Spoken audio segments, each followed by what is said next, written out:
ऐ खुदा जिसने की जुस्तजू मिल गया उसको तू सबका तू रहनुमा। ऐ खुदा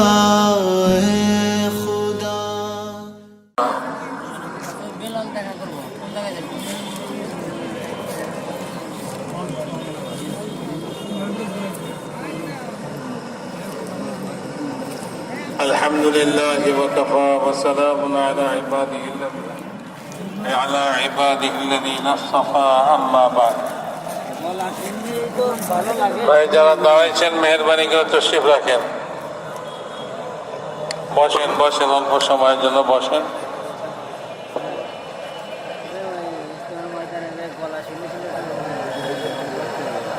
হযরত মৌলানা बहुत জরুরি কথাবার্তা আপনাদেরকে বলছেন। বর্তমান পরিস্থিতি অবস্থার পরিপ্রেক্ষিতে সবাইরই জানা দরকার কেন এই বিভেদ, কেন এই ইখতিলাফ। এগুলি পরিষ্কারভাবে এতক্ষণ আপনারা শুনছেন। আল্লাহ তাআলা আমাদেরকে বুঝবার তৌফিক নসিব ফরমান। দিনের জন্য মেহনত করতে পারা, ঈমান ইসলাম এত বড় নেয়ামত আল্লাহ তাআলা,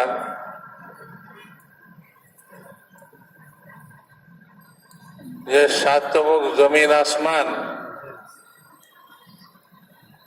যদি কাউকে দেওয়া হয় তো এই নেয়ামতের মোকাবেলায় কিছুই না। সুলাইমান আলাইহিস সালামের রাজত্ব যদি কেউ পেয়ে যায়, ঈমান না পায়, নমরুদি রাজত্ব কেউ পেয়ে যায়, ঈমান না পায়, ফিরআউনি রাজত্ব কেউ পেয়ে যায়, ঈমান না পায়, দিন না পায়, তো সে চরম ক্ষতিগ্রস্ত। নমরুদ কামিয়াব হয়েছে? হয় নাই। ফিরআউন কামিয়াব হয়েছে? হয় নাই। তো দুনিয়ার এই সমস্ত যত জাহিরি নেয়ামত দেখেন, এর মধ্যে সবচেয়ে দামি নেয়ামত, সবচেয়ে উঁচা নেয়ামত হইল দিন এবং দিনের মেহনত। আল্লাহ তাআলা কাউকে নেয়ামত দিয়ে দেন, সারা জীবন কপাল জমিনে রাখলেও এর শুকরিয়া আদায় হবে না। কিন্তু এত বড় নেয়ামত যে আল্লাহ তাআলা দিলেন, মানুষ যখন এটাকে মূল্য দেয় না তো আল্লাহ নেয়ামতকে ছিনিয়ে নেয়। ভাই উঠা বসা করেন না, মেহরবানি করে বসে না, শেষ হয়ে যাবে কথা। আমি বেশি লম্বা করবো না। যখন এটাকে মানুষ মূল্য দেয় না তো আল্লাহ এটা কেড়ে নিয়ে যায়।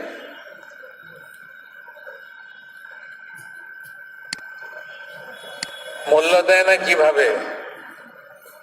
তারে দেশে দিন ইসলাম ঈমান সবচেয়ে বড় নেয়ামত, তাকে দিছে দিনের মেহনত সবচেয়ে বড় নেয়ামত। সে এটা ছুঁয়া দুনিয়া চায়। খালি তবলিগ করলে ছাড়বো? টাকা পয়সা লাগবে না, বাড়ি গাড়ি লাগবে না, সব ওয়াদা মতের পরে দুনিয়াতে কিছু দিব না আল্লাহ।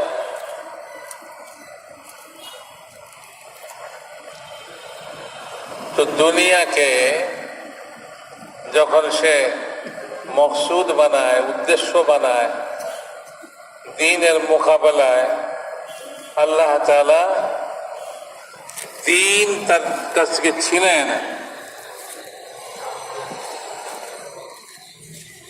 সে টেরও পায়। শয়তান তার পিছে লাগে, আর তার নফস তাকে নাকে রশি দিয়ে টানে। এই দুই দুশ্মন পিছে লাগে, একজন সামনে টানে, একজন পিছে। আল্লাহ তাআলা কোরআনে পাকের মধ্যে বনি ইসরাইলের একজনের ঘটনা শুনাইছেন, যাকে আল্লাহ তাআলা দিন দিছিলেন এতখানি যে সে দোয়া করলে দোয়া কবুল হয়ে যেত। সে দোয়া করলে দোয়া কবুল হয়ে যেত, সঙ্গে সঙ্গে এটার আসর দেখা যেত। এতখানি আল্লাহ তাআলা তাকে দিছিলেন, কিন্তু নফস শয়তানের একজনের টানছে আর একজনের ধাক্কাইছে পিছন থেকে, চল চল, আর যায় কোথায়? সে দুনিয়ার জন্য লালায়িত হয়েছে। আল্লাহ তাআলা তার ঈমান কেড়ে নিয়ে গেছে, তার দ্বীন কেড়ে লয়ে গেছে। ওয়াতলু আলাইহিম নাবা আল্লাযী আতাইনাহু আয়াতিনা ফানসালাখা মিনহা ফাআতবা'হু আশ-শাইতান ফাকানা মিনাল গাবিন ওয়ালাউ শি'না লারাফা'নাহু বিহা ওয়ালাকিন্নাহু আখলাদা ইলাল আরদি ওয়াত্তাবা'a হাওয়া। নফস তাকে টানতেছে, সে তার পিছে পিছে যাইতেছে, আর শয়তান তাকে পিছন থেকে ঠেলতেছে। কিসের দিকে? ওই দুনিয়ার দিকে। আল্লাহ তাআলা আমাদের সকলকে হেফাজত ফরমান। বহুত বড় নেয়ামত আল্লাহ তাআলা দিয়েছেন।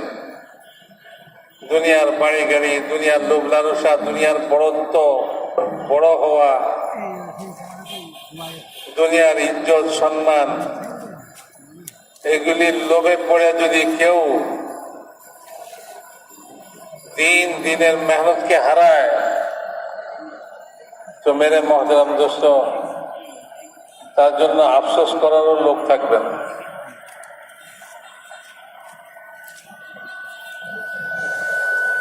আল্লাহ তাআলা এই জন্য আমাদের হেফাজত করেন। বহুত বড় নেয়ামত, এটাকে বুঝি এবং এটার মূল্য দেই। দুনিয়ার কোন জিনিসের মোকাবেলায় দ্বীন ঈমানকে বিক্রি করা যায় না। হযরত আব্দুল্লাহ ইবনে হুযাফা রাদিয়াল্লাহু তাআলা আনহুর ঘটনা, রোমীদের হাতে বন্দী হয়েছিলেন। রোমী বাদশাহ, রোম দেশীয় বাদশাহ তাকে প্রস্তাব দিছে, আমার অর্ধেক রাজত্ব দিয়ে দিব, তুমি ঈমান ছেড়ে দাও। উনি বললেন, তোমার রাজত্ব কতটুকু? তুমি যদি সারা দুনিয়া রাজত্ব হও আর রাজত্ব পাও আর সবটা আমারে দিয়ে দাও, তাতেও আমি চোখের পলকের জন্য ঈমান ছাড়তে তৈয়ার না।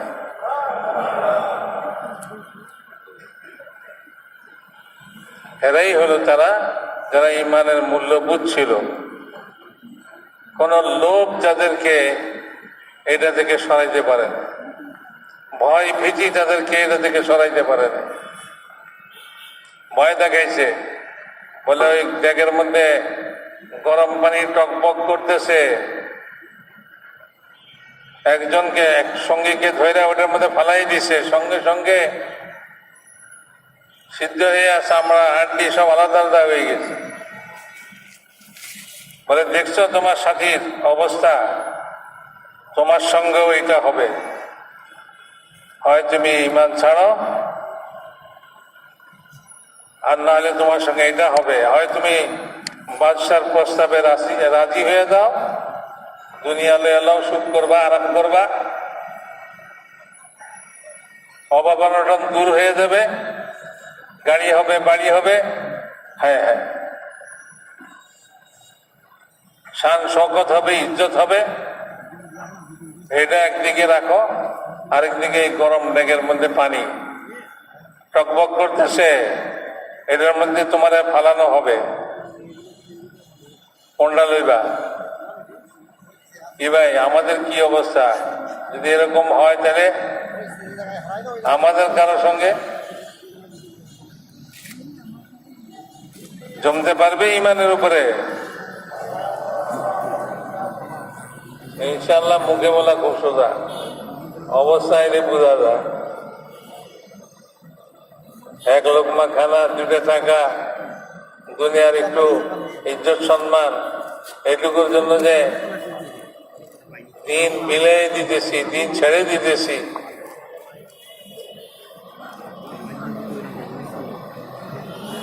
দুনিয়ার বিনিময়ে আখিরাতকে বিক্রি করে দিতেছি। আখিরাত গেলে মরলে তখন দেখা দেব। কি দেখবেন আপনি? ফেরেশতার মুগুর ছাড়া আর কিছু দেখবেন নাকি? ওই মুগুরের এক বাড়িতে ছাই হয়ে যাব, কিন্তু জান বেরোবে না। এখানে তো সামান্য দিয়ে জান বেরিয়ে যায়, ওখানে তো জান বেরিয়ে না। কষ্টই কষ্ট, ছাই হওয়ার কষ্ট। চিন্তা করে দেখেন, একটা অঙ্গ কাটলে কি কষ্ট হয়, 2টা অঙ্গ কাটলে কি কষ্ট হয়। যদি মাথাটা ট্রাকের চাক্কার নিচে দিয়ে দেয় আর মাথাটা ভর্তা হয়ে সব মগজগুলি ছিটকায় পড়ে, কি কষ্ট হইতে পারে। তাও তো মইরা জান বাঁচছে, যদি না মরে জান বাহির না হয় তাহলে কি অবস্থা? ওই অবস্থায় কি কষ্টটা হবে। এই জন্য মেরে মহতারাম দোস্ত বুজুর্গ, এই দিনের কামের বিনিময়ে কোন দুনিয়া কবুল করব না, গ্রহণ করব না। যত লোভই দেখায় আর যত ভয় ভীতি আসুক, এই গরম ড্যাগের মধ্যে যদি ফালাই দিব কয় তবুও না। আরে ওখানে পড়লে তো এক মুহূর্তে জান বেরিয়ে যাব, শেষ, কষ্ট শেষ। আব্দুল্লাহ ইবনে জুবাইর রাদিয়াল্লাহু আনহু যখন মক্কার উপরে হামলা হইল, ওই সময় মায়ের সঙ্গে দেখা করতে গেছে। মা কইছে যে খবরদার, জীবনের মায়ায়, জীবনের বিনিময়ে দিন বিক্রি করো না। জীবনের বিনিময়ে দিন বিক্রি করো না, জীবন দিয়া দাও, তবু দিন থাকুক। বলে শোনো, যখন জান বেরিয়ে যায় এরপরে চামড়া ছিলুক, লবণ লাগার কোনো অনুভূতি থাকে না মানুষের। যদি তোমারে মাইরেও ফেলে আর তোমার চামড়া ছিলা লবণ লাগাই দেয়, তো এটাকে ভয় করো না। জান বেরোবার সাথে সাথে এরপরে যা করব তোমার কোনো কষ্টই হবে না। কাজেই জানের ভয় করো না। আল্লাহ তাআলা আমাদেরকে এরকম ঈমান দেয়, এরকম এই দ্বীনের নেয়ামতের মূল্য বুঝার তৌফিক নসিব করে। কাঁদে দিয়েছে হযরত আব্দুল্লাহ ইবনে হুযাফা রাদিয়াল্লাহু আনহু, যখন ওনারা হয়ে যায়, বাদশাহ ডেকে জিজ্ঞাসা করে এখন কান্দো কেন, আগেই তো কইছিলাম। বলে শোনো, আমি এই গরম ট্যাঙ্কের মধ্যে গরম পানিতে, টকবগা পানিতে পড়ে আমার জান বেরোবে এই ভয়ে কান্দি নাই। তাহলে কি? আমি এই জন্য কাঁদছি যে আল্লাহ তাআলা আমাকে যে ঈমান ইসলামের দৌলত নেয়ামত দিয়েছেন, এটার জন্য শুধু একটা জানই দিতে পারি। আমার কাছে আছেই একটা জান। আমার যদি শরীরের প্রতিটা লোমকূপে একটা করে জান হইতো, আর আমি প্রত্যেকটা জান এই ঈমান ইসলাম দ্বীনের খাতিরে এরকম কোরবান করতে পারতাম, চাইলে হয়তো এই নেয়ামতের মূল্য। এখন তো একটাই জান, আল্লাহ আমাদেরকে হেফাজত করে। দিনের মেহনত করতে করতে যখন সুবিধা দেখে তখন এরকম এই সমস্ত জিনিস পয়দা হয়।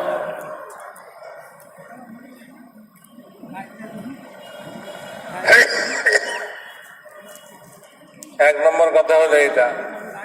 দুই নম্বর কথা হলো, যখন কাম করনেওয়ালাদের সামনে সমস্যা পয়দা হয়, পরিস্থিতি কায়েম হয়ে যায় বিপরীত, তখন এই সমস্যা কিভাবে দূর হবে? এই সমস্যা কোনোদিন কাম ছুঁয়ে অন্য কামে লাগলে কোনোদিন দূর হবে না। যে কামে সমস্যা সৃষ্টি হয়েছে ওই কামে যদি জান প্রাণ দিয়া লেগে যায় তাইলে সমস্যা দূর হয়ে যাবে। আর ওইটাকে বাদ দিয়ে আর যত কল্পনা যত কিছুই করি, সমস্যা শেষ হবে না। কথাটা বুঝলেন না? হুজুর আকরাম সাল্লাল্লাহু আলাইহি ওয়াসাল্লামের ইন্তেকালের পরে আরবের বিভিন্ন গোত্র তারা ইসলাম ছেড়ে দিল। কেউ কয় যাকাত দিব না, কেউ কয় নামাজ পড়ুম না, কেউ কয় এটা করুম না, ওইটা করুম। ইসলাম থেকে ফিরে গেল। আর রোমের বাদশাহ সে কয় যে নবীর কারণে তারা আসমানি সাহায্য পাইতো সে নবী মরে গেছে, এইবার চলো যাই মদিনাকে মাটির সঙ্গে মিশে দিই, ইসলাম শেষ হয়ে যায়। কত বড় সমস্যা! ওই সময় এরকম পরিস্থিতিতে হযরত আবু বকর সিদ্দিক রাদিয়াল্লাহু তাআলা আনহু সাহাবাদেরকে এমন কামে লাগাইছে যে কামের কারণে আল্লাহ তাআলা সমস্যাকে দূর করে দিয়েছে। আরব গোত্ররা সব ইসলামের দিকে ফিরে আসে। আবার যে রোম যে পরিকল্পনা করতেছিল মদিনার উপরে হামলা করবে, তারা এই পরিকল্পনাও বাদ দিছে, কিছুই হয়নি, শেষ হয়ে গেছে। ইসলামের চাকা দুনিয়াতে চলছে। হযরত আবু বকর রাদিয়াল্লাহু তাআলা ওই দিন এই কামটা করার কারণে যে ইসলামটা টিকা রয়েছে, এটার উপরে হযরত ওমর রাদিয়াল্লাহু তাআলা বলতেন, আবু বকর যদি এই দিনের আজর ও সওয়াব আমাকে দিয়ে দেয় তো আমি আমার পুরা বংশের আজর ও সওয়াব আবু বকরকে দিয়ে দিব। এত বড় কাম। কামটা কি ছিল? বলে যে আল্লাহর রাস্তায় জমাত বাইর করো। রাসূলুল্লাহ সাল্লাল্লাহু আলাইহি ওয়াসাল্লামের জামানায় যেরকম আল্লাহর রাস্তায় জমাত যাইতো, হুজুর আকরাম সাল্লাল্লাহু আলাইহি ওয়াসাল্লাম ইন্তেকালের সময় এক জমাত বানাইছিলেন। এর মধ্যে ইন্তেকাল হয়ে গেছে, সবাই কয় চারিদিকে এরকম ফিতনা ফাসাদ, মানুষ ইসলাম ছেড়ে মুরতাদ হয়ে যেতেছে, তারা সবে মিলে যদি মদিনার উপরে আক্রমণ করে তাহলে কি অবস্থা হইব? রোম বাদশাহ পরিকল্পনা করতেছে মদিনার উপরে আক্রমণ করবে, কি সাংঘাতিক পরিস্থিতি। এরকম সময় জামাত আল্লাহর রাস্তায় যাওয়া মানে মদিনা খালি, তো দুশমনের জন্য হামলা করা তো আরো সহজ, মদিনাকে শেষ করে দেওয়া আরো সহজ। এই সময় তো কোনো জামাত বাইরে যাওয়া চাই না, সব মদিনাতে প্রতিরক্ষা করার জন্য তৈরি থাকা চাই। হযরত আবু বকর রাদিয়াল্লাহু তাআলা বলেন যে না, আল্লাহর রাসূল ইন্তেকালের সময় যে জামাত বানাইছে সেই জামাত রওনা করতেই হবে। আবু বকরের এই সাহস নাই, যেই ঝান্ডা আল্লাহর রাসূল নিজ হাতে বেঁধে দিয়েছেন সেই ঝান্ডা আবু বকর খুলে ফেলাইবে, এই সাহস আবু বকরের নাই। যাইতেই হবে, মদিনা খালি করতেই হবে। যখন হযরত উসামা রাদিয়াল্লাহু তাআলা আনহুর সেই জামাত মদিনা থেকে রওনা হইল, বড় বড় বাহাদুর, বড় বড় সাহাবা, পুরানা পুরানা সাহাবা এই জামাতের মধ্যে ছিলেন। এমনকি হযরত ওমর ইবনে খাত্তাব রাদিয়াল্লাহু তাআলা আনহু এই জামাতের মধ্যে ছিলেন। তো ভাই, বিষয়টা হলো এই, যখনই কোনো পরিস্থিতি কায়েম হয়, যখনই কোনো বিপরীত জিনিস কায়েম হয়, তখন এই কামটাকে আরো জোরে সোরে করা দরকার। এ না যে কাম দিয়ে আর অন্য কামে লেগে গেলাম। এই জন্য বর্তমানে যে পরিস্থিতি, সে পরিস্থিতি হিসাবে কি করা উচিত ভাই, আপনারাই বলেন। কি আল্লাহর রাস্তায় যাওয়া উচিত, না আল্লাহর রাস্তা থুইয়া মহল্লা পাহারা দেওয়া উচিত? আল্লাহর রাস্তায় যাওয়া উচিত। মহল্লা পাহারা দিলে পাহারা থাকবো না, বাড়ি পাহারা দিলে বাড়ি রক্ষা করা যাবে না, এলাকা পয়সা এলাকা পাহারা দিলে এলাকা রক্ষা করা যাবে না। এলাকাকে আল্লাহর হাওয়ালা করেন আর আল্লাহর রাস্তায় চলেন। আল্লাহ যখন দেখবে যে আমার বান্দারা আমার উপরে তাদের এলাকা ছেড়ে দিয়া আমার রাস্তায় বেরিয়ে গেছে, তো আল্লাহ তাআলা আমার এলাকার অবস্থাকে ঠিক করে দিবে। এটা ছাড়া আর কোনো বিকল্প রাস্তা নাই, মনে রাখেন। এই জন্য এই 3 মাসিক মশওয়ারা হয়েছে। এই মশওয়ারার সমস্ত তাকাজা আপনাদের কাছে আসছে।